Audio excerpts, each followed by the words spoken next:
Oke, sebelumnya Assalamualaikum warahmatullahi wabarakatuh. Di sini saya Maharani Pamungkasiwi ingin menyampaikan sedikit materi tentang pasar monopoli. Oke, sebentar. Oke, di sini kita akan membahas tentang pasar monopoli ya. Jadi, apa sih pasar monopoli itu? Ya, pasar monopoli itu yaitu bentuk pasar yang hanya terdapat satu penjual atau satu perusahaan yang menguasai pasar tersebut. Jadi, di sini tuh hanya terdapat satu pasar atau satu perusahaan yang memproduksi suatu barang atau jasa yang tidak bisa ditemukan di tempat lain atau di pasar-pasar lainnya. Dan barang-barang ini tuh tidak ada yang mirip atau tidak ada barang penggantinya gitu. Lanjut. Lalu harga pasar ini tuh yang menentukan siapa sih? Nah, harga pasar ini tuh yang menentukan sang penjual atau satu perusahaan tersebut yang memproduksi barang tersebut. Jadi penjual yang menentukan harganya sendiri itu dinamakan monopolis atau juga bisa disebut dengan price maker seperti itu. Lalu apa saja sih ciri-ciri dari pasar monopoli tersebut? Mari kita bahas. Yang pertama, itu adalah pasar monopoli itu merupakan industri satu perusahaan.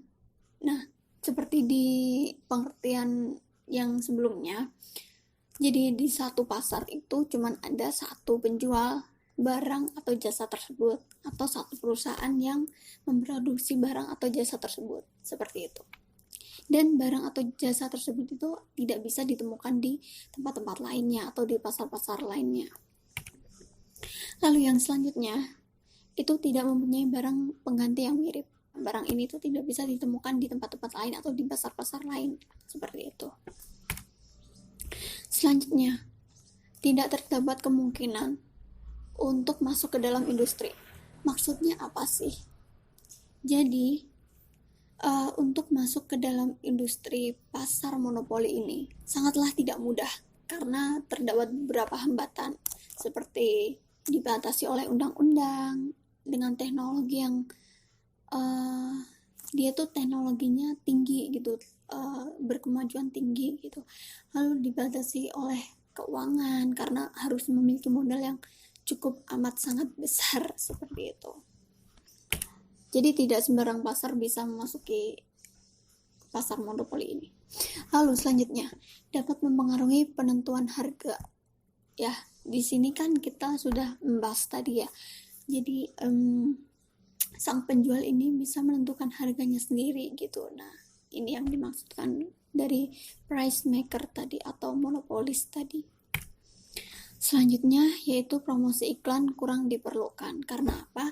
Karena kan di sini dia dalam satu pasar itu dia hanya menguasainya sendiri gitu. Tidak ada pesaing yang lainnya gitu. Jadi dia tidak memerlukan promosi yang dibutuhkan penjual-penjual yang lainnya seperti itu. Mungkin promosi di sini tuh yang dimaksud jika pun harus dilakukan, promosinya hanya untuk mendekatkan diri perusahaan atau pasar tersebut kepada masyarakat sekitar seperti itu. Lalu di sini kita akan membahas tentang faktor-faktor yang menimbulkan monopoli. Yang pertama, memiliki sumber daya yang unik. Yang kedua, dapat menikmati skala ekonomi. Yang ketiga, kekuasaan monopoli itu diperoleh melalui peraturan pemerintah. Sumber daya yang unik itu maksudnya seperti apa sih?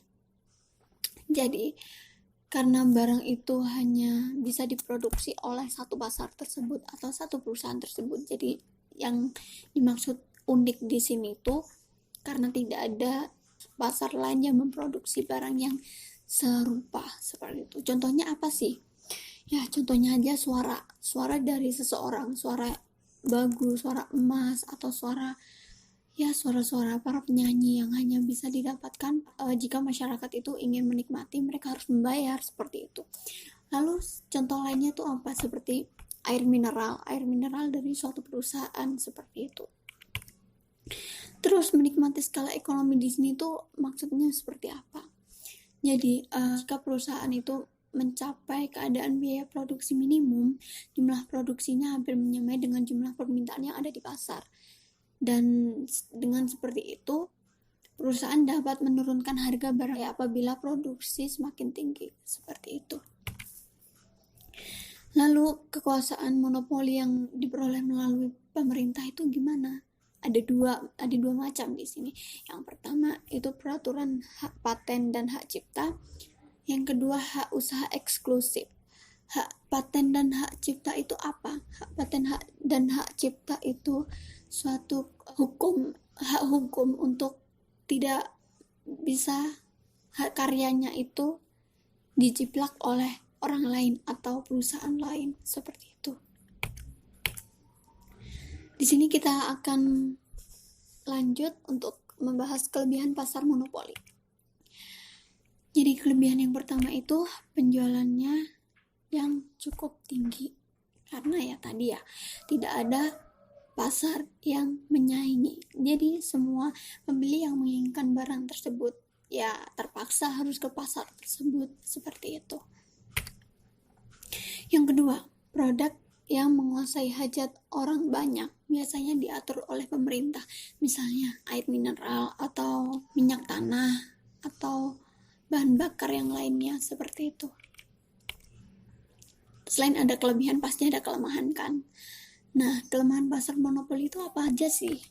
Mari kita bahas. Yang pertama, pembeli tidak ada pilihan lain untuk membeli barang. Nah, di sini pembeli jika ingin memiliki barang yang diinginkan dari pasar tersebut, yang otomatis karena di sini pasar monopoli sehingga tidak terdapat atau tidak dijual di pasar-pasar yang lainnya, sehingga pembeli mau tidak mau harus membeli di pasar tersebut walaupun harganya cukup mahal, seperti itu. Yang kedua, keuntungan hanya terpusat pada suatu perusahaan, karena di sini mereka beroperasi sendiri. Maksud dari beroperasi sendiri itu mereka menguasai pasar sendiri, jadi keuntungan yang mereka peroleh itu cukup tinggi gitu, hanya berpusat pada mereka saja, seperti itu. Yang ketiga, terjadi eksploitasi pembeli, karena mereka atau pasar monopoli ini tidak ada pesaingnya di dalam produk yang mereka buat. Jadi mereka bisa mengeksploitasi pembeli, bisa menaikkan harga sesuka mereka, seperti itu. Lalu dampak dari pasar monopoli ini apa sih? Yang pertama, produsen monopolis sering mendapat cercaan masyarakat karena banyak merugikan. Ya, karena mereka menjual harga yang terlalu tinggi tersebut ya. Lalu yang kedua, karena tidak ada produsen lain yang menghasilkan produk substitusi, maka produsen monopolis dapat dengan semaunya tidak memperhatikan saran maupun kritik pembeli, karena mereka menentukan harga sendiri dan tidak ada pesaingnya.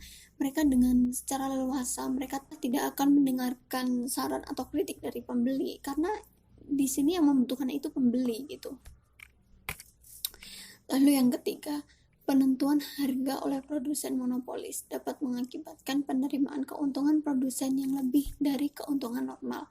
Ya, karena mereka dapat menaikkan harga semau mereka, seperti itu. Lalu yang terakhir, produsen monopolis dapat menentukan harga yang mahal dan akan mengeksploitasi pembeli dan pemilik faktor produksi, seperti yang sebelumnya tadi. Lalu yang terakhir ini, subbab terakhir yang kita pelajari hari ini, apa sih monopoli-monopoli yang tidak dilarang itu? Jadi terdapat monopoli-monopoli yang tidak dilarang. Contohnya apa saja? Yang pertama, monopoli by law. Monopoli by law itu apa sih? Monopoli by law itu monopoli oleh negara untuk cabang produksi penting bagi negara dan menguasai hidup orang banyak, diatur dalam undang-undang, seperti kelebihan monopoli yang tadi ya. Ini tuh seperti air mineral, terus bahan bakar minyak, dan yang lain-lain. Lalu, monopoli by nature. Monopoli by nature itu apa sih? Jadi, monopoli by nature itu adalah monopoli yang lahir dan tumbuh secara alamiah. Ini bisa disebabkan karena iklim dan lingkungan. Jadi mungkin itu suatu pasar tidak ingin menerapkan monopoli, namun karena terdapat pengaruh iklim dan lingkungan, jadi secara otomatis, secara natural, pasar monopoli itu terbentuk seperti itu. Lalu yang terakhir, monopoly by license. Monopoly by license itu merupakan izin penggunaan hak atas kekayaan intelektual, seperti itu. Oke, cukup sekian materi kita pada hari ini. Jika memungkinkan, kita akan membahas kelanjutan dari pasar monopoli ini. Cukup sekian. Assalamualaikum warahmatullahi wabarakatuh.